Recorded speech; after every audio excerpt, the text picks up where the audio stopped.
언제까지 개미 투자자로 살 것인가? 인생도 주식도 달콤하게. 안녕하세요. 꿀맛 주식 라이브 진행의 장유리나입니다. 자, 재테크의 기술은 과연 무엇일까요? 큰 뭉칫돈을 만드는 것, 혹은 안전한 자산 쪽으로 투자를 하는 것. 다양한 방법들이 있겠지만요. 주식 시장에서의 이 성공하는 비결은 단 3%만이 가능하다고 합니다.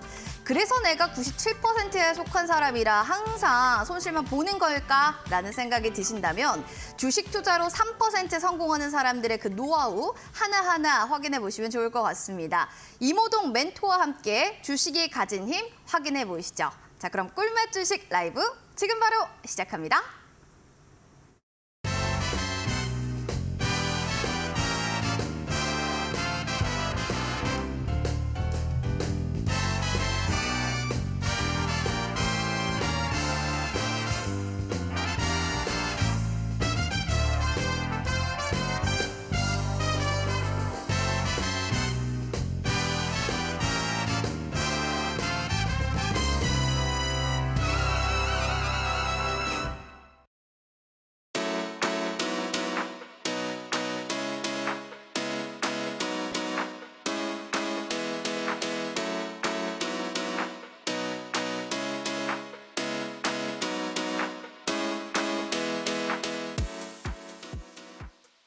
자, 꿀맛 주식 라이브 수요일을 책임져 주는 이분과 함께 하도록 하겠습니다. 주식의 힘은 나에게 맡겨라. 이모동 멘토님과 함께합니다. 반갑습니다. 네, 반갑습니다. 네, 잘 지내셨죠? 네, 일주일 만에 뵙는 것 같습니다. 네. 자, 우리 이데일리 시청자 여러분들도 반갑습니다. 네. 5시에 꿀맛 주식의 힘, 이모동 멘토입니다. 우리 이 꿀맛 주식, 정말 주식이라는 게 꿀맛처럼 느껴져야 되는데 많은 투자자분들이 사실 주식을 꿀맛 같다라는 표현보다는 참 투자를 하면서 쉽지 않다라는 이야기들을 좀 많이 합니다. 그게 근본적인 이유가 뭘까를 한번 좀 고민들을 해보셨으면 좋겠습니다. 저는 주식이라는 것이 상당히 힘을 갖고 있다라고 생각을 하는데 우리가 이 힘을 갖고 있는 재테크를 투자로서 활용을 하기보다는 어떻게 보면 이제 한 번 나는 수익만 한 번만 나면 어떻게 좀 이제 돈 좀 벌 수 있지 않을까? 좀 약간 용돈벌이로만 생각을 하시거나 한 번만 걸려라라는 식으로의 조금은 뭐 카지노를 하는 느낌으로 도박을 하는 느낌으로 투자를 임하고 있기 때문에 우리가 주식 투자를 하면서도 많은 분들이 항상 스트레스를 끌어안고 투자를 하시지 않나 싶습니다.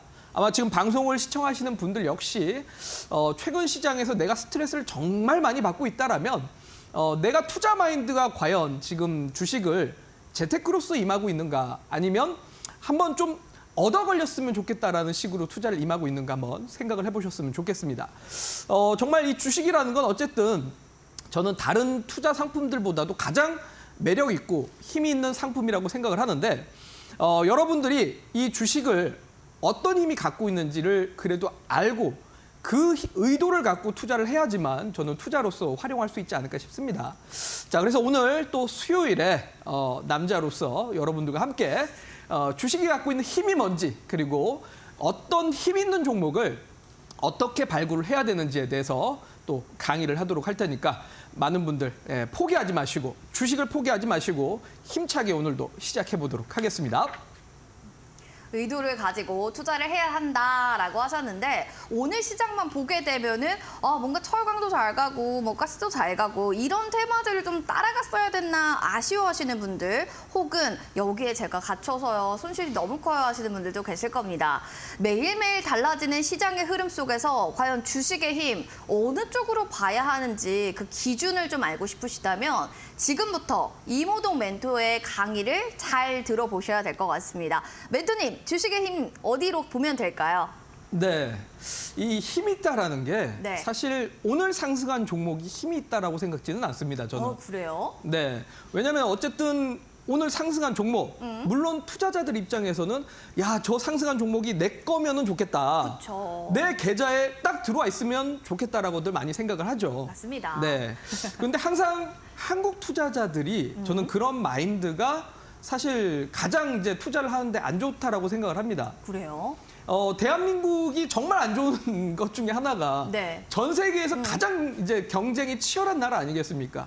우리는 어렸을 때부터 학창 시절부터 부모님의 친구의 아들과 항상 비교를 당하면서 엄마 살고 친구 아들. 네, 네. 엄마 친구 아들이라고 하죠. 엄마 친구 아들하고 항상 비교를 당하면서 살고 그러다 보니까 이제 항상 경쟁에 치열하게 부딪히면서 살아오면서 대학교도 가고 사회생활도 하는데 문제는 주식 투자를 하면서까지도 남들하고 경쟁하고 있습니다. 여러분들 항상 내 친구가 돈 얼마 벌었다 또는 뭐 주변 이제 직장 동료가 얼마 벌었다. 아, 나는 오늘 못 벌었는데 거기에 배 아프고 항상 쫓겨다니다 보니까 나도 모르게 빨리 벌어야지라는 마인드에 쫓겨다니고 급해요. 그쵸? 그쵸, 급해집니다. 자꾸 남하고 비교를 하다 보면 내 자신이 좀 초라해지고 그렇죠. 그러다 보니까 이제 무리하게 오늘 상승하는 종목을 쫓아 사는데 들어가고. 네. 네. 그 쫓아 산 게 올라가면 정말 다행이죠.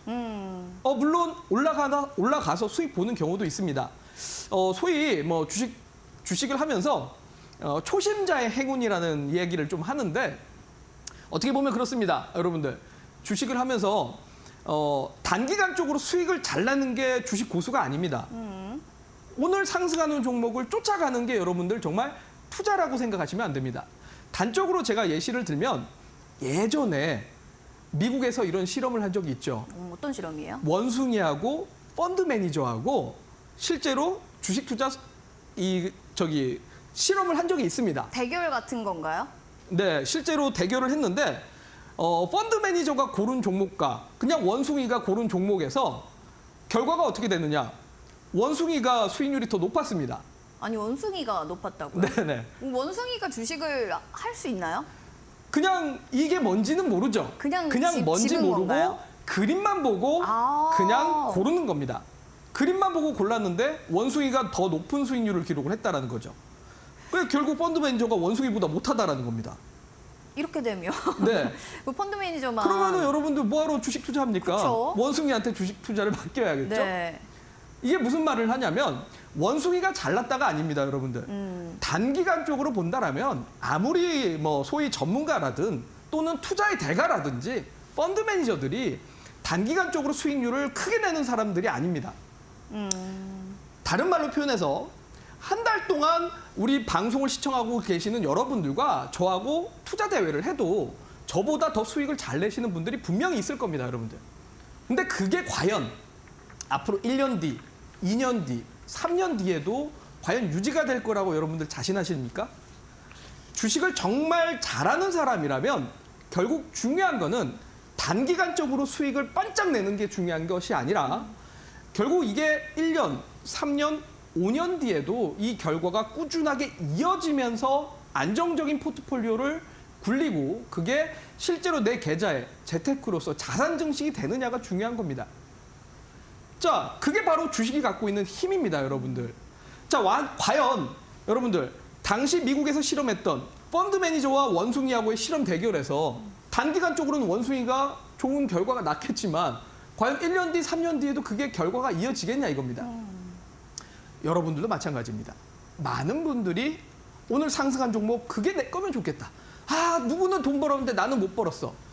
여기에 자꾸 쫓겨다니다 보면은 남들과 자꾸 비교만 되고 비교를 하다 보니 자꾸 나는 소외되고 있고 나만 뭔가 좀 수익이 못 나는 것 같고 그러면 결국 이제 여러분들의 주관적인 투자가 아니라 남들의 어떻게 보면 따라가야지라는 마치 그런 쫓겨다니는 매매를 하다 보니 결국 여러분들이 투자를 하면서도 의도를 갖고 투자를 하는 것이 아니라 단순하게 우리가 이 투자라는 건 저는 의도를 갖고 투자를 해서 장기적인 생산성이 있어야 된다고 생각을 하는데 그게 아닌 소위 지옥으로 가는 길은 선의가 포장되어 있다라는 유럽의 속담처럼 정말 여러분들이 의도한 바대로 투자가 되는 것이 아닌 단순히 결과론만 쫓아다니다 보면 결국 여러분들의 계좌 1년 뒤, 3년 뒤에 항상 그 자리에 머물거나 아니면 더 빠질 수도 있습니다.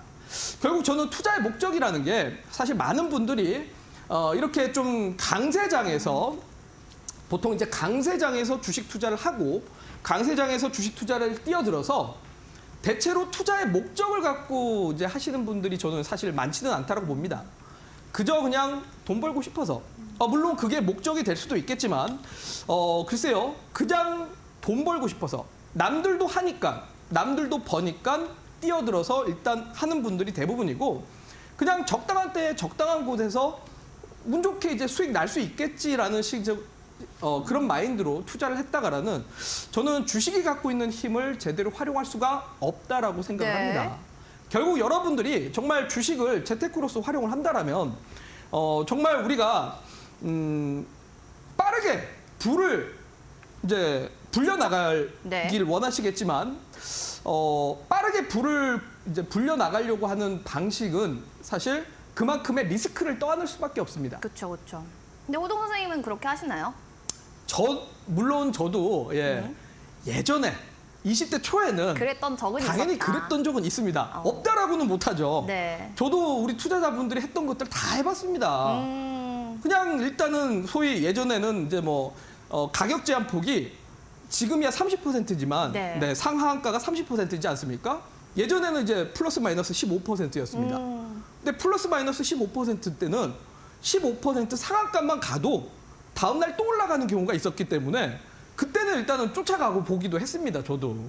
그런데 여러분들 그게 과연 계속 좋아지냐 이겁니다. 그건 아니죠. 안 됩니다, 여러분들. 그게 그렇게 쉬웠으면 여러분들 사실 너나 할 거 없이 돈 벌고 있지 않겠습니까? 그죠? 맞네요. 그러니까 저는 아까도 얘기했지만 주식 투자라는 게 쫓겨다니면 운이 좋게는 수익 날 수 있습니다. 소위 모르는 게 이제 약이다. 정말 모르면 용기가 있다라는 표현을 하는 것처럼 어떻게 보면은 단기간적으로 여러분들하고 저하고 수익률 대결을 했을 때 이번 한 달 동안 여러분들이 수익 더 많이 날 수도 있습니다. 왜? 일단 상승하는 종목 쫓아가서 수익 나는 경우들이 있으니까요. 근데 그런 게 결국 오래 가지는 못한다라는 거. 결국 저는 이렇게 주식을 정말 여러분들이 활용하시려면 정말 주식이 어떤 식으로 좀 힘을 갖고 있는지도 한번 좀 고민을 해보셨으면 좋겠고, 자, 그렇게 이제 좀 주식을 활용을 하려면 결국은 투자에 대한 목적을 여러분들이 좀 갖고 투자를 했으면 좋겠다라는 좀 이야기를 드리고 싶습니다. 결국 우리가 투자를 하면서 이제 주식 투자를 하면서 우리가 노출되어 있는 위험은 두 가지 정도로 좀 요약할 수 있을 것 같은데 뭐가 있을까요? 하나는 시간입니다. 시간. 네. 앞서 이제 얘기했다시피 많은 분들이 빨리 벌고 싶어 합니다. 그쵸. 근데 빨리 벌고 싶어 하는 만큼 그만큼의 위험도는 당연히 높아질 수밖에 없습니다. 그러다 보니까 이제 지금 방송 보시는 분들 왜 시청하고 계시겠습니까? 오늘도 내 종목은 빠져 있으니까. 그쵸. 네, 빠져 있기 때문에 많이 고민돼서 지금 방송 보고 계실 건데 그러면 우리가 위험도를 낮추기 위해서 정말 내가 그냥 오늘의 특징주 뭐 예를 들어서 오늘 뭐 또 역시 동해 영일 만에 뭐 가스를 시추한다라고 해가지고 관련된 종목들이 급등했는데 어제 쫓아간 사람들은 오늘 상승을 했어도 다 물려 있습니다. 왜? 어제 크게 빠지면서 윗꼬리들 달았기 때문인데 그런 식으로 우리가 이제 투자를 할 것이냐 아니면 우리가 위험도는 낮추는 대신에 좀 더 시간을 이제 두면서 투자를 할 것이냐. 결국은 이제 우리가 이제 주식 투자를 하면서 노출되고 있는 위험 중에 하나가 시간입니다. 그러면은 호동 멘토님은 어떻게 투자하고 계세요? 물론 지금 방금 얘기한다고 네. 제가 무조건 장기 투자가 좋다라는 건 아닙니다. 장기 투자가 무조건 좋은 거는 역시 시간을 오래 갖고 가야 되는 리스크를 떠안을 수밖에 없기 때문에 저도 이제 장기 투자가 무조건 좋다가 아니라 단기 투자는 그만큼의 리스크가 크고 길면 길수록 리스크는 줄어들지만 시간이 문제가 됩니다. 네. 그러면 저는 사실 6개월에서 한 1년 정도의 투자는 그만큼의 위험도도 낮추고 시간에 대한 리스크도 낮추고 이 정도의 투자를 갖고 투자하면 충분히 연평균 20% 이상의 수익을 도전해 볼 수 있을 만한 좀 이제 전략 중에 하나가 되지 않을까 싶은데 그러니까 저는 그런 식으로 좀 시간이라는 거를 우리가 어떤 식으로 좀 활용할 것인가 한번 고민을 해보셨으면 좋겠고 자, 두 번째는 종목 선정입니다. 종목을 결국. 선정하는 네, 거. 종목 선정에 있어서 어떠한 위험도를 이제 갖고 갈 것이냐. 많은 분들이 사실 주식 투자하면서 사실 종목 선정을 좀 어려워하죠. 그게 잘한 선택인가 아닌가 선택을 하고 나서도 사실은 고민 그리고 올라가도 고민 맞습니다. 떨어져도 고민이에요. 맞습니다. 그러니까 이게 선정하는 기준이 저희가 워낙 명확하지 않아서 그런 것 같기도 하고요. 저는 사실 그렇게 생각합니다. 저도 주식을 처음 할 때는 내가 워렌 버핏처럼 투자를 해봐야지. 아니 남들은 저도 책 많이 사서 읽었어요. 그렇죠. 네. 남들은 주가가 떨어질 때 막 걱정된다는데 네. 아니 떨어질 때 사고 올라갈 때 팔면 되는 거 아니야? 저도 그런 마인드로 이제 출발을 했었죠. 네. 근데 아마 여러분들도 아마 그러실 건데 문제는 이게 내가 산 종목에 대한 확신도 없고 거기에 대한 깊숙한 분석을 안 하다 보니 그리고 우리나라는 워낙 HTS와 MTS가 발전돼 있어서 빨라요. 시세만 봤다 싶으면은 이 기업이 뭔지는 일단 까맣게 잊고 이거 오늘 5% 빠졌는데 오늘 10% 빠졌는데 이거 어떻게 해야 되지? 자꾸 나의 결정에 대한 확신이 없다라는 겁니다, 여러분들. 이게 바로 종목 선정에 대한 결국 주식 투자를 하면서 위험도 두 번째입니다. 네. 그래서 저는 여러분들이 종목 선정을 하는 데 있어서 어떤 기준점을 가질 것인가 요거는 제가 잠시 뒤에 또 강의로 풀어드릴 거니까 우리 같이 정말 실전 재테크를 공부하면서 여러분들 같이 고민을 좀 나눠보셨으면 좋겠습니다. 자, 정말 우리 기준이 없는 사람들 아직까지 내가 종목을 선정하는 데 있어서 명확한 기준이 없다. 정말 부동산은 우리가 맨날 등본도 떼보고 여러 가지 이렇게 자료들 떼보면서 부동산을 사는데 주식 투자는 우리가 여러분들 뜯어보는 게 아니라 그냥 차트 딱 보고 1분에서 5분 만에 투자 결정을 하지 않습니까? 그러니까 이제 여러분들 종목 선정이 어렵고 여러분들이 내린 판단이 이게 정말 맞는 건지 항상 고민되고 불확실성을 떠안고 가는 겁니다. 자, 그래서 그런 부분들을 오늘 좀 설명을 드릴 건데요. 일단 먼저 투자를 할 수 있는 시장부터 조금 살펴보면서 이야기를 좀 풀어가 보도록 하겠습니다. 우리는 주식시장 말고 정말 많은 투자의 시장이 있습니다.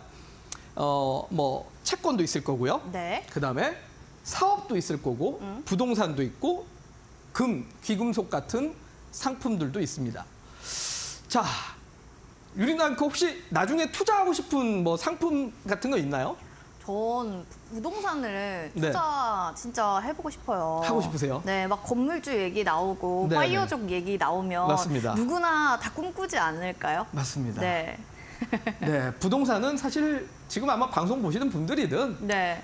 누구든 간에 사실 아주 좋은 투자 상품이 될 수밖에 없죠. 네. 다들 하고 싶을 거고 요즘 이제 초등학생들의 장래 희망에 건물주라고 적는 이제 진짜요? 초등학생들도 있다고 하더라고요. 물론 정말 좋은 투자 대안 중에 하나입니다. 하지만 저는 주식보다 나은 투자 대안이라고는 생각지 않습니다. 그래요? 네, 물론 궁극적으로 우리가 나중에 돈 벌면 어느 정도 이제 안전 자산으로 활용할 수는 있는데, 자, 문제는 부동산의 문제는 뭡니까, 여러분들? 부동산의 문제는 너무 느립니다. 그리고 느리다. 네, 그리고 너무 큰 돈이 필요하기 때문에 그렇죠. 꼭 빚을 내야 돼요. 그렇죠. 초기 비용이 너무 많이 든다라는 겁니다. 네. 어찌됐건 간에 투자를 하려면 대출을 받아야 됩니다. 맞습니다. 정말 여러분들이 뭐 부모님한테 상속을 받거나 뭐 정말 뭐 사업 소득이 커서 현금 100%를 딱 낼 수 있으면 다행이겠지만 그렇지 않고 대부분들은 대출을 끼고 이제 부동산에 진입을 할 수밖에 없고, 그러니까 초기 비용이 크다라는 거죠. 그리고 많은 중개사들이 부동산 가격이 이렇게 올라가더라라는 거를 보여주지만 막상 부동산을 취득하고 나서 얼만큼의 비용이 나가는지를 설명해주는 중개사는 없습니다. 없어요, 진짜. 뭐 취득세라든지 내지는 뭐 관리 비용이라든지 그럼요. 어쨌든 초기 비용도 큰데 중간중간 관리 비용도 많이 나갑니다. 세금도 많이 나가고. 그리고 또한 부동산의 최대 단점은 현금화를 할 수가 없습니다. 당장. 맞아요. 당장 그리고 어려워요. 보유하고 있으면 현금 창출이 안 되죠. 묶여 있으니까. 나중에 팔 때까지는 현금이 아닙니다. 네. 그렇기 때문에 주식 투자와 비교를 해봤을 때는 주식 투자보다 나은 대안이라고 생각지는 않는다라는 겁니다. 자, 반대로 생각해보면 여러분들 어떻습니까? 주식 투자는 초기 비용이 없어요. 없습니다. 네. 없습니다. 물론 없다라고 할 수는 없죠. 거래세는 있으니까요. 그렇죠. 수수료가 낮죠. 낮기 때문에 부동산보다도 훨씬 더 좋은 상품이 될 수밖에 없을 거고, 또한 언제든지 주식은 매도할 수 있습니다. 매도해서 현금 창출을 하고 자산이 증식되는 거를 그때그때 바로 확인할 수가 있기 때문에 저는 충분히 부동산이나 뭐 미용, 미술품, 채권, 금보다도 항상 가장 좋은 투자 대안이 되는 게 주식 투자라고 생각을 합니다. 결국 가장 직관적이고 가장 빠르게 현금 창출도 되고 뭐 우리가 이렇게 뭐 특별한 제한이 없다라는 거죠. 제한이 없을 뿐이지 어쨌든 뭐 채권 같은 거라든지 뭐 미술품처럼 전문성을 또 요구하지도 않죠. 그러네요. 네, 그렇기 때문에 어쨌든 주식 투자를 우리가 어쩔 수 없이 해야 됩니다. 자본주의 시대니까. 자본주의 시대에서 주식 투자를 안 한다라는 건 결국 시대에 뒤떨어져서 살 수밖에 없는 네, 그런 안타까운 일이 될 수밖에 없는데 그래서 저는 결국 이제 어쨌든 여러분들이 재테크로서의 많은 대안도 있겠지만 결국은 주식이 갖고 있는 힘을 활용하셔야지만 재테크의 수단을 여러분들 자산 증식으로 이어질 수 있다라고 생각이 되어지고 그러면 결국 주식 투자를 하기 위해서 돈이 있어야 되지 않겠습니까? 네. 여러분들 소위 뭐 앞서 부동산이든 뭐 미술품이든 기금속이든 주식 투자든 돈이 있어야 되는데 돈은 근본적으로 어디서 나옵니까? 돈이요? 네, 돈이요? 네. 은행에서 만드는 나오나요? 거 아닌가요? 저는 너무 철학적이라서. 네? 네. 기업에서 나온다라고 봅니다. 기업에서 돈이 네. 기업에서 나온다. 그러니까 소위 어려웠어요. 네. 정부는 소득세를 걷어가지 않습니까? 그렇죠, 그렇죠. 걷어가기 때문에 민간 기업이 주는 소득에서 세금을 갖고 가는 게 정부고 결국 돈을 주는 거는 기업입니다, 여러분들. 어떤 식으로든. 그러니까 돈을 창출하려면 사업을 할 수밖에 없다라는 겁니다. 자, 그러면 여러분들 사실 돈 버는 가장 좋은 방법은 사업입니다. 예, 사업 소득이 가장 돈을 창출할 수 있는 방법인데, 자, 우리가 생각해 봤을 때 갑자기 우리 유리나 앵커 네. 반도체 사업하고 싶다고 갑자기 사업체를 차릴 수 있을까요? 아, 절대 못하죠. 못하죠. 절대 못하죠. 아는 네. 분야도 아니고. 그렇죠. 자본금도 없고. 맞습니다. 네. 그러니까 이거 시작하는 방법도 모르고. 맞습니다. 네, 못하죠. 그리고 뭐 전기차가 미래 비전이 있다라고 하는데 2차 전지 배터리 만드실 수 있어요? 아유, 그런 능력이 있었으면은 그땐 창업하지는 아니죠. 그렇죠. 그런 거 없습니다. 맞습니다. 네. 자, 돈을 벌려면 결국 사업을 해야 됩니다. 그쵸. 사업을 하려면 어쨌든 미래 비전이 있는 사업들을 해야 되는데 여러분들이 초기 비용 상당히 부담이 많이 될 수밖에 없고 뭐 앞서 얘기했던 반도체, 2차 전지 몇 조 원을 갖고 있어야 사업할 수 있습니다. 그쵸. 그리고 전문 지식이 있지 않는 상당해야 이상 돼요. 네. 사실 뛰어들기 어렵죠. 어렵습니다. 자, 그러면 사실 돈이라는 건 정부에서 나오는 게 아니라 기업에서 나오는 건데 여러분들이 돈을 창출하려면 결국 수익을 창출하려면 사업이 가장 좋습니다. 실제로 우리나라 자산가들 대부분들 뭐 근로소득이 아니라 사업소득에서 이제 자산들이 증식을 하는데 자, 우리가 사업을 못 한다라면 직접적으로 사업을 뛰어들 수 없다라면 할 수 있는 방법이 있죠. 바로 주식 투자입니다, 여러분들. 기업에 투자하니까. 그렇죠. 아. 내가 그 회사 대표를 찾아가서 동업해달라고 사정을 해도 여러분들 절대 동업 안 해줍니다. 그리고 만날 수가 없어요. 만날 수가 없습니다. 네. 네. 근데 대신에 우리는 그 회사의 주식을 사서 네. 내가 사업하고 싶은 기업에다가 투자를 하는 거. 저는 그게 주식이지 않을까 싶습니다. 아니, 소위 장사가 잘 되는 회사에 네. 같이 동업을 하면 얼마나 역시 좋습니까? 네, 우리도 자산을 증식시킬 수 있고 네. 네, 투자에 따른 소득을 벌 수 있는 거. 그게 바로 주식 투자 아니겠습니까? 자, 그러면 여러분들 여기서부터 근본적인 생각을 좀 달리 하셔야 됩니다. 앞서 제가 투자의 의도와 목적이 있어야 된다라고 했는데 많은 분들이 사실 주식 투자를 하면서 차트 이쁜 종목. 자, 우리는 어떻게 보면 정말 제가 막말로 아까 얘기했지만 여러분들은 펀드 매니저식으로 투자가 아니라 원숭이처럼 투자를 하고 계시는 겁니다. 그럼 수익이라도 좋아야 되는데 또 그것도 아니에요. 단기적으로 수익 좋을 수는 있죠. 있는데 문제가 이 수익이 오래 지속이 못 된다라는 거죠. 자, 그런데 진짜 주식 투자는 뭐라고요? 내가 사업하고 싶은 정말 저 회사 돈 잘 벌고 저 회사 비전이 있는데 그런 회사에 동업을 해야죠. 주식 투자를 사야 됩니다. 자, 그런 거를 이제 하는 게 저는 주식이 갖고 있는 힘이라고 보고 이런 식으로 접근을 해야 정말 여러분들이 투자를 하면서 정말 투자 인생 속에서 인생 주식이라는 걸 찾을 수가 있고 글쎄요. 저는 그런 기업들을 찾아야 시장이 약세장이든 상승장이든 결국 주식시장이라는 게 상승하고 뭐 떨어지고를 반복하는데 결국 뭐 5년, 10년, 20년 동안 꾸준하게 상승할 수 있을 만한 주식들을 찾을 수 있는 방법이지 않을까 싶습니다. 그래서 저는 정말 여러분들이 부를 창출하기 위해서 수익을 창출하기 위해서 어떤 식으로 노력을 할 것인가. 단순하게 우리가 맨날 특징주, 당장 상승하는 종목, 차트 딱 보니까 뭐 쌍바닥 패턴 이런 것만 보고 단기적으로 깨작깨작 투자하면서 그냥 한번 얻어 걸려라 라는 식으로 투자를 할 것인지 아니면 정말 우리가 꾸준하게 올라가면서 내 주식, 내 계좌를 연간 꾸준하게 불려낼 수 있을 그런 투자를 할 것인지 고민들을 좀 해보셨으면 좋겠고 저는 그러한 관점에서 정말 주식 투자를 해야 앞서 우리 지난주에도 얘기를 드렸죠. 소위 예금에 2014년부터 예금 금리 4%짜리 상품에다가 2014년부터 2024년까지 투자했을 때 뭐 1,480만 원, 그러니까 1,000만 원 갖고 4% 금리에다가 투자하면 1,480만 원밖에 되지 않지만 소위 삼성전자 같은 종목을 1,000만 원 갖고 10년 동안 투자하면 2,733만 원이 되는 것처럼 또는 SK하이닉스가 지난 10년 동안 1,000만 원으로 투자했을 경우 6,667만 원이 되는 것처럼 꾸준하게 자산 증식에 어떻게 보면 재테크로서의 수단으로 활용할 수 있지 않을까 싶습니다. 자, 그래서 정말 그러면 어떤 주식을 가지고 우리가 투자를 해야 될 것인가? 어떤 종목을 그럼 투자를 해야 여러분들이 정말 주식을 재테크로서 활용할 수 있을 것인가? 잠시 뒤에 또 강의를 물 한 잔 마시고 와서 강의를 이어가도록 하겠습니다.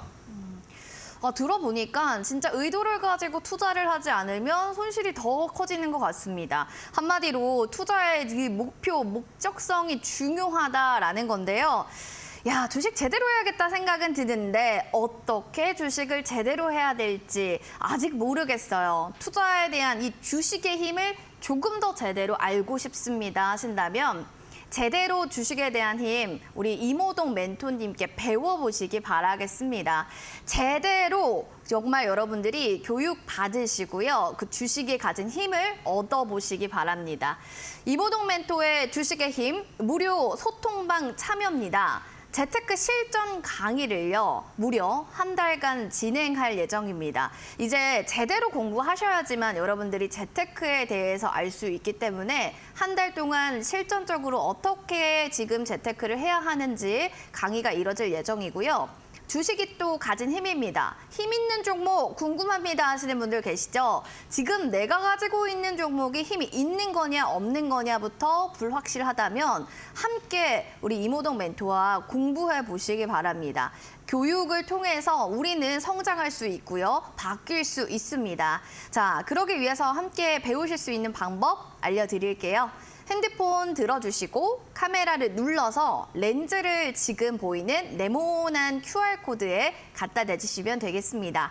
그리고 링크 하나 나오면요. 누르고 입장하셔서 이모동 멘토와 함께 주식의 힘 제대로 배워보시기 바라겠습니다.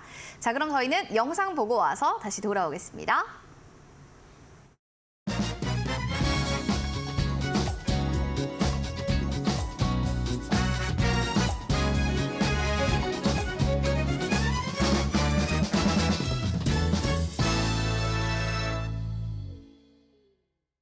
네, 꿀맛 주식 라이브 오늘 이모동 멘토님과 함께 주식이 가진 힘에 대해서 배워봤습니다.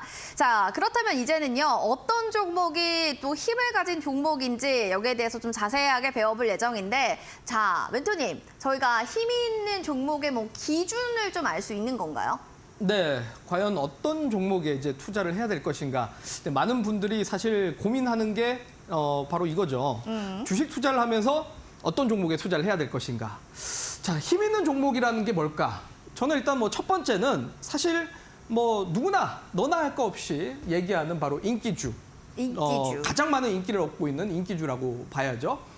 일단은 뭐 테마주라고 볼 수 있습니다. 뭐 예를 들어서 어제 오늘 계속적으로 시장에서 작용하고 있는 게 뭐 동해, 영일망 관련된 종목들이 많이 움직이고 있는데 정말 여러분들이 회사에서도 직장 동료들이 가장 많이 떠들고 퇴근하면서도 뭐 전철이라든지 식당에서도 얘기하는 종목들.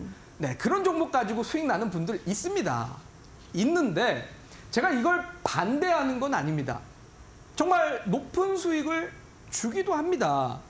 자, 그런데 문제는 이 고공행진주들 과연 계속해서 상승하는 경우 여러분들 본 적 있습니까? 아, 없어요. 없습니다. 예. 결국 어느 시점에서는 이 고공행진주들이 어느 순간 와장창창 무너지는 순간이 나타납니다. 네. 그러니까 사실 우리가 많은 사람들이 앞서 얘기했지만 직장 동료들이 떠들고 직장 퇴근하고 나서 뭐 전철에서나 식당에서 얘기하는 종목들 그 얘기를 듣고 진입하는 순간이 고점일 경우들이 많습니다. 문제는 정말 이런 종목을 가지고 수익 나는 경우도 있지만 뭐 여러분들 수익을 낼 수 있다면 정말 다행인데 이런 종목들이 한 번 떨어지면 하루 만에 20-30%씩 떨어지기도 합니다. 자, 그러니 결국은 수익은 깨작깨작 나는데 떨어질 때는 와장창창 떨어진다는 거. 이걸 결국 주식 투자로서 활용할 수 있냐 이겁니다. 저는 개인적으로는 정말 여기에도 적어놨지만 실린더 안에 총알, 소위 러시안 룰렛이라고 좀 저는 생각을 합니다. 그러니까 언젠가 실린더를 많이 돌리다 보면 결국은 깨지죠. 나한테 걸립니다. 네. 네, 많이 돌리면 많이 돌릴수록 나한테 걸립니다. 그러니까 결국은 확률적으로는 떨어질 수밖에 없는 부분이다.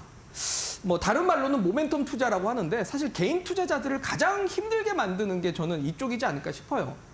그래서 저는 정말 돈을 여러분들이 되찾는 유일한 길은 주가가 계속적으로 포물선을 그리면서 상승할 수 있는 그런 종목이라고 생각을 합니다. 근데 방금 얘기했다시피 고공행진주는 어느 순간 와장창창 떨어집니다. 연간 20% 도전하기 여러분들 어려울 수 있습니다. 결국 폭락이 나오면 많은 투자자들이 발목을 잡는 종목이 될 수밖에 없는데 저는 그래서 결국 불가피하게 우량주라는 건 결국 주가라는 거는 장기적으로 가치에 수렴한다라는 건데요. 다른 말로 표현하면 우리가 강아지를 산책을 끌고 가면 네. 이 강아지는 사방팔방 뛰어다닙니다. 그렇죠. 네, 냄새를 맡기 위해서 막 저쪽 나무에도 갔다가 이쪽으로 갔다가 하죠. 근데 결국은 사람이 목줄을 잡고 있기 때문에 그 목줄에 끌려올 수밖에 없습니다. 이게 바로 강아지 목줄 이론이라고 하는데 주가도 마찬가지입니다. 단기적으로는 이랬다 저랬다 뉴스에 따라서 왔다 갔다 할 수 있지만 결국은 사람이 이끄는 대로 결국 가치가 이끄는 대로 주가는 수렴해서 갈 수밖에 없다라고 생각합니다. 그러면 결국 저는 주식이라는 건 단기적으로 빨리 벌고자 라는 관점에서 투자하기보다는 꾸준함으로 승부를 해야 된다고 보고 그 꾸준함이라는 건 꾸준하게 상승할 수 있을 만한 그런 종목을 좀 선별해서 꾸준함에 베팅을 해야 주식의 힘을 제대로 활용할 수 있다고 생각을 합니다. 그래서 대표적으로 예시를 보게 되면 요 CCS라는 종목인데 자, 요거 초전도체 테마였습니다, 여러분들. 보시면 우리가 초전도체라는 뉴스가 나왔을 때는 후다다닥 올라가면서 높은 수익률을 줍니다. 근데 문제는 우리가 이거를 뒤늦게 쫓아갔을 경우 어떻게 되겠습니까? 결국은 돌아올 수 없이 고공행진주들은 결국 되돌아올 수 없는 하락으로 나오게 될 수밖에 없습니다. 그래서 저는 이런 투자보다는 좀 더 이제 근본적으로 우리가 인생 주식, 소위 우리가 꾸준함에 베팅할 수 있을 만한 기준은 어디에다 두면 좋으냐라는 관점에서 저는 오늘 조금 여러분들 어려워하시는 부분입니다. 손익계산서를 좀 갖고 왔습니다. 자, 우리 소위 주식하면 가장 유명한 투자대가 누구죠? 아까 워렌 버핏 얘기하지 않으셨어요? 맞습니다. 워렌 버핏이라는 사람이 자신은 주식 분석가가 아니다. 사업 분석가다라는 표현을 합니다. 아, 사업 분석가다. 네. 그래서 그 워렌 버핏이라는 사람이 가장 중시하는 거 HTS일까요? 차트일까요? HTS 안 열어봅니다. 바로 손익계산서를 보면서 회사를 그냥 봅니다. 회사 자체를. 자, 그래서 이 손익계산서라는 게 뭐냐면 정말 어렵죠. 우리 여러분들 회계가 전공이 아니신 분들은 뭐 이 너무 뭐가 항목들 보면 많아요. 이게 무슨 말인지 사실 어려워합니다. 근데 제가 쉽게 설명하겠습니다. 손익계산서는 크게는 매출액과 영업이익, 그다음에 세전이익, 순이익으로 연결이 되어 있는데요. 매출액에서 영업 비용을 빼면 영업이익이고, 영업이익에서 영업의 비용을 빼면 세전이익이고, 세전이익에서 법인세 빼면 순이익이다. 순이익. 딱 이렇게 구조로만 이해하시면 되는데 제가 쉽게 설명을 드리겠습니다. 네. 자, 구성은 이렇게라는 거 이해하시면서 접근을 해보시면 되는데, 자, 첫 번째는 매출액입니다. 자, 우리 사업자들은 다들 아시는데 근로자분들이 이런 부분에 대한 조금 어려워하실 수 있어요. 자, 매출액이라는 건 쉽게 말해서 제가 커피숍을 차렸는데 한 달 동안 사람들한테 커피를 팔고 번 돈입니다. 네. 자, 그런데 이 돈이 다 제 거일까요? 아니겠죠. 뭐 세금도 내야 되고 월세도 네. 내야 되고 하니까. 맞습니다. 직원 인건비도 있고. 여러 가지 비용이 많이 나갈 건데요. 첫 번째로 비용이 나가는 거. 커피숍을 차렸는데 당연히 원두라든지 뭐 소위 라떼를 만들려면 이제 우유도 우유가 있고. 들어간다라든지 재료가 들어가지 않습니까? 소위 재료값, 원재료 값을 빼야 됩니다. 바로 매출 원가가 원재료 가격입니다. 아, 원재료 값이구나. 자, 제품을 팔아서 돈이 들어온 걸 매출액이라고 하는데 우리 매출액만 보고 야, 저기 돈 잘 벌었다 판단하면 완전히 잘못됐다라고 봐야죠. 예, 그래서 많은 분들이 실적을 볼 때 매출액이 중요하냐, 영업이익이 중요하냐, 단기순이익이 중요하냐 이런 것들을 가지고 이제 고민들을 합니다. 뭐, 그쵸. 뭐가 중요한가요? 셋 다 중요하다고 네. 들었는데 네. 맞나요? 맞습니다. 어. 뭐가 중요한 게 아니라 셋 다 중요합니다. 셋 다 근데 중요한데 우선순위가 있다면 또 뭐가 있는지도 궁금해요. 네, 그거는 제가 잠시 뒤에 좀 설명을 드릴 거고요. 네. 자, 매출액에서 원재료 가격을 빼면 매출 총이익이 된다라고 보시면 매출 됩니다. 총이익. 자, 매출 총이익이라는 건 그러니까 팔고 나서 원재료 가격만 빼면 매출 총이익이죠. 그러면 매출 총이익의 흐름만 봐도 이 회사가 얼마나 경쟁력이 있고 영업력이 있는지를 좀 판단할 수가 있는데, 오. 자, 무슨 말이냐면, 자, A라는 기업입니다. A라는 기업이 보면은 매출액 대비 원재료를 빼면 얼마가 남느냐 요건데, 이 매출 총이익이 매출액 대비해서 몇 % 되느냐, 이걸 바로 매출 총이익률이라고 합니다. 총이익률. 이게 무슨 말이냐면 여러분들이 예를 들어서 100억을 벌었는데 원재료 가격이 90억이면 남는 거는 10억밖에 없지 않습니까? 없어요. 그럼 이게 잘한 건가? 반대로 100억을 벌었는데 네. 원재료 가격이 50억이면 남는 거는 50억 아닙니까? 네. 자, 같은 100억을 벌었어도 원재료 가격의 비중이 크냐 적냐에 따라서 달라지네요. 달라질 수밖에 없죠. 어. 네, 달라질 수밖에 없습니다. 그러면 결국 이 회사가 장기적으로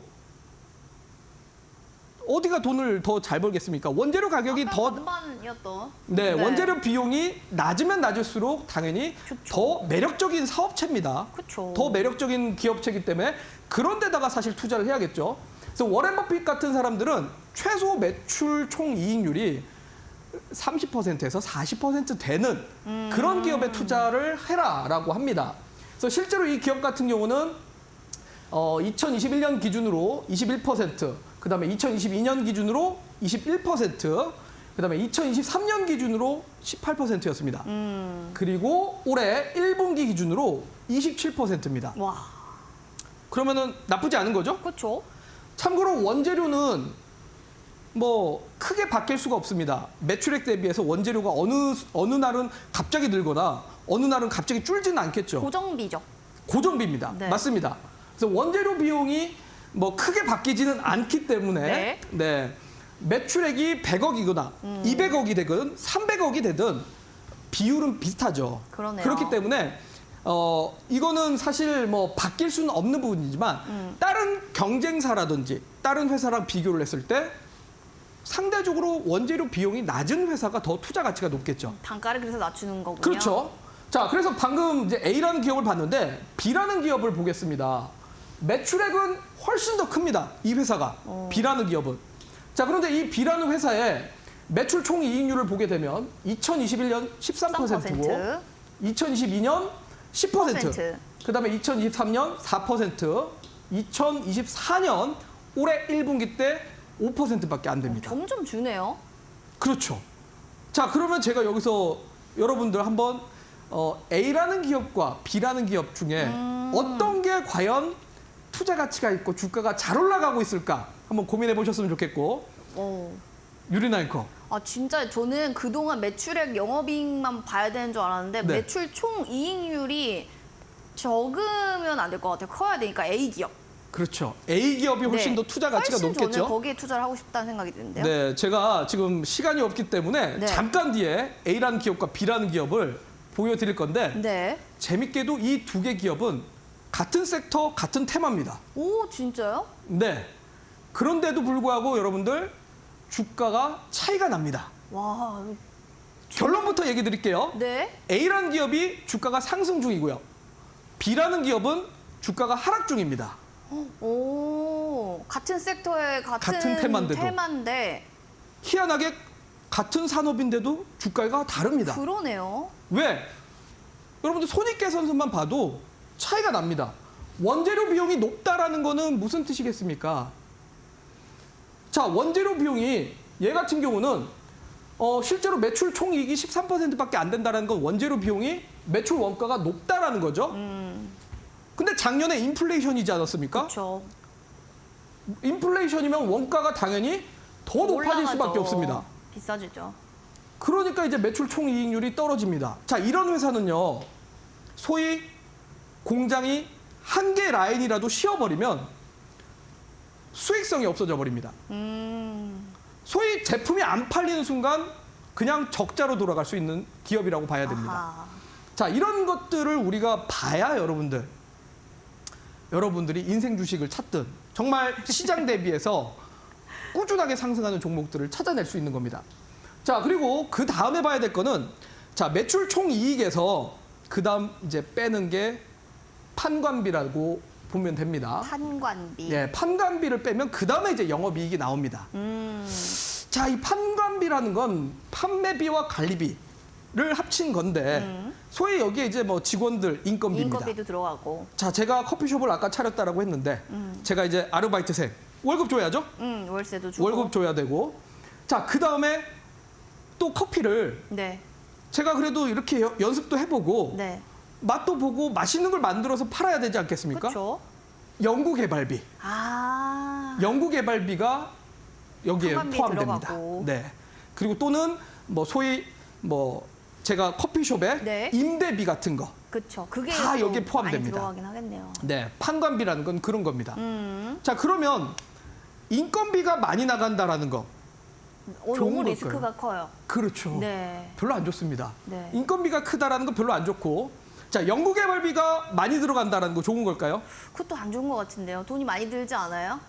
연구개발비는 시기마다 다릅니다. 그래요? 왜냐하면 금리가 낮을 때는 회사가 돈을 여기저기서 빌릴 수 있지 않습니까? 그러네요. 대출 받고. 그럴 때는 연구개발비에 적극적으로 투자를 해야 됩니다. 근데 문제는 지금처럼 금리가 높은 구간에서 연구개발비가 늘어난다라는 건 너무 큰 리스크죠. 리스크가 크대요. 그 리스크입니다. 자, 그래서 실제로 보면 이 회사 A라는 회사가 판관비를 좀 잠깐 보겠습니다. 네. 판관비를 보게 되면 자, 판관비 보게 되면 2021년 400억이고 그 다음에 2022년 정정하겠습니다. 240억이고 2022년 247억이고 2023년 278억입니다. 200억은 큰 차이는 안 나죠. 그러네요. 큰 차이는 안 나기 때문에 이 회사 같은 경우는 소위 영업이익이 크게 줄지 않는 구조를 갖고 있습니다. 그래서 이 회사 같은 경우는 영업이익률이 큰 차이를 안 납니다. 큰 차이가 안 나는데 B라는 회사 보겠습니다. B라는 회사 보니까 자, 분명히 같은 산업이고 같은 테마인데 네. 판관비가 700억이었는데 1,300억이 되고 1,374억이 됩니다. 네. 와.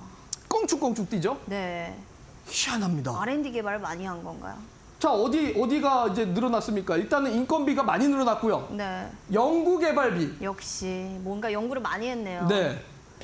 미래를 위해서는 좋을 수 있겠지만 지금처럼 금리가 높아졌을 때는 별로 좋지 않은 거죠. 아, 자, 그러면 지금 제가 시간이 없으니 네. 추가적인 뒤에 설명 못 드린 내용들은 제가 오늘 방송 끝나고 또 소통방을 네네네. 통해서도 여러분들에게 정말 주식을 재테크로서 어떻게 활용해야 되는지, 정말 힘 있는 종목을 어떤 식으로 발굴을 해야 되는지 그런 것들은 제가 계속 강의를 해드릴 겁니다.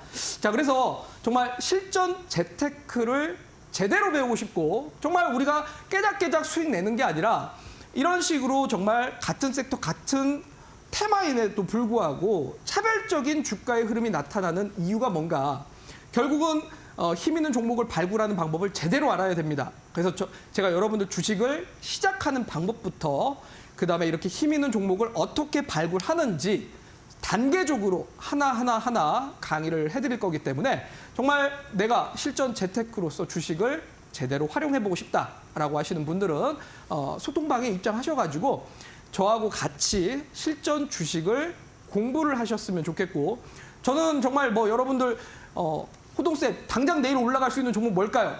이런 분들은 들어오지 마십시오. 정말 저는 주식을 그런 식으로 투자하는 분들 저하고는 안 만나셨으면 좋겠고, 저는 진짜 우리 투자를 하시면서 많은 분들이 종목을 선택하고 종목을 선택하는 데 있어서 내가 진짜 올바른 투자 결정을 한 게 맞나? 분명히 고민들 많이 있으실 겁니다. 저도 투자하면서 그런 고민들 항상 많이 합니다. 자, 그럴 때는 결국은 뭐냐면 차트를 보고 그냥 우리가 1분, 2분 만에 투자 결정을 한다. 당연히 내가 투자한 기업이 제대로 된 기업인가 아닌가 알 수가 없죠. 저는 그래서 정말 우리가 부동산을 투자하는 것처럼 이런 식으로 손익계산서들도 하나하나 뜯어보고 이 회사가 경쟁력 있는 회사인가 아닌가, 그래야 여러분들이 투자 결정을 내가 정말 잘했구나 아닌가를 판단할 수 있다고 봅니다. 자, 그렇게 하려면 여러분들이 정말 실전 재테크에 대한 단계적 강의를 저하고 같이 공부를 하셨으면 좋겠고, 정말 제대로 투자하고 싶으신 분들은 오늘 소통방에 이렇게 입장을 하시면 되는데, 아래 하단 자막을 통해서 여러분들 아마 QR코드 나가고 있을 겁니다. 그래서 재테크 실전 강의를 저하고 한 달 동안 같이 진행을 하면서 주식이 갖고 있는 힘, 그리고 힘이 있는 종목을 발굴하는 실전 교육을 같이 하고 싶으신 분들은 여러분들 휴대폰 꺼내셔가지고 카메라를 대기만 해도 이렇게 링크가 뜰 겁니다. 그 링크를 통해서 입장하시면 이렇게 실전 주식을 또 같이 들을 수 있으실 겁니다. 자, 그리고 마지막으로 제가 이렇게 A라는 기업과 B라는 기업에 대해서 설명을 드렸는데 무슨 기업인지는 그래도 설명을 드리고 가야겠죠. 자, 그래서 결국 여러 가지 항목들을 비교해 봤을 때 아까 A라는 기업이 훨씬 더 좋아 보였죠? 너무 좋아 보였어요. 바로 A라는 기업이 대주전자 재료라는 기업입니다. 아, 자, 보면은 주가 올라가고 있습니다. 네. 2차 전지입니다. 자, 그런데 B라는 기업이 뭐였냐? 에코프로 BM입니다. 아, 여러분들 작년에 그렇게 좋아했던 에코프로 BM이 결국은 연구개발비가 많이 들어가면서 원가 비중이 크다 보니까 상대적인 경쟁력이 지금은 없는 겁니다. 자, 에코프로 BM과 대주전자의 이 주가 차이, 결국은 손익계산서에서 여러분들 다 보입니다. 그래서 이런 것들에 대해서 여러분들 정말 제대로 알고 싶으신 분들은 저하고 실전 재테크로 꼭 참여를 하셨으면 좋겠고요. 자, 저는 내일은 휴장이니까 다음 주 수요일 날 또 이 시간을 통해서 여러분들하고 힘 있는 주식 어떻게 발굴할 것인지 또 강의를 통해서 찾아뵙도록 하겠습니다. 대주전자재료대 에코프로 BM 같은 섹터 내에서의 같은 산업인데 이 손익계산서에 따라서 주가의 이 상방이 달라지는구나라는 걸 좀 알 수 있었습니다. 손익계산서 보는 방법 조금 더 자세하게 알고 싶고 힘 있는 종목은 과연 무엇인지 확실하게 배우고 싶다 하시는 분들은 이 호동쌤의 소통방이 열려 있기 때문에요. 들어오셔서 여러분들 함께 공부하고 교육을 배우시면서 이렇게 주식이 힘이 가진 힘들을 하나하나 배워보시면 좋을 것 같습니다. 아직 주식에 대해서 잘 모릅니다 하시는 분들도 환영합니다. 지금 네모난 QR코드 하단에 나가고 있는데요. 핸드폰 들어서요. 카메라 기능 눌러주시면 되고요. 지금 가까이에 렌즈 갖다 대주세요. 링크 나오면 누르고 입장해 주시기 바라겠습니다. 자, 호동매도님과 함께 여러분들 주식의 힘 배워보시기 바라겠습니다. 남은 오후도 행복하게 보내시고요. 저희는 금요일에 인사드리도록 하겠습니다. 시청해주신 여러분 고맙습니다.